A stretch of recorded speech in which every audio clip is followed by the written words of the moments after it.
Alex Zanardi trasferito da San Raffaele di Milano a Padova dopo aver raggiunto una condizione fisica e neurologica di generale stabilità.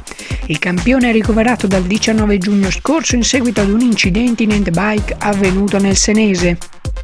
Coronavirus, 18.111 tamponi e 47.382 test rapidi, calano in proporzioni positivi 3.570, il 30% in meno, più 27 ricoveri in area non critica e 5 in più in terapia intensiva. Il Veneto rimane in fascia gialla, la conferma da Roma. Zaia si iscrive a gialla ma si legge zona rossa. In scadenza l'ordinanza regionale che va verso la reiterazione con alcune modifiche. Giordani segue la linea di Piero Bon, ordinanza antifumo anche a Padova. Vietato fumare davanti a scuole e fermate, per fumare distanza minima di 3 metri, di 1 se si è seduti al bar.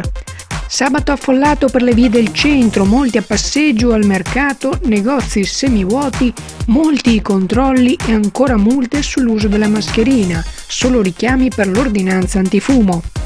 Giornata nazionale degli alberi, 5 nuovi alberi in Piazza dei Caduti della Resistenza e alla Guizza quasi pronto il parco progettato da Renzo Piano.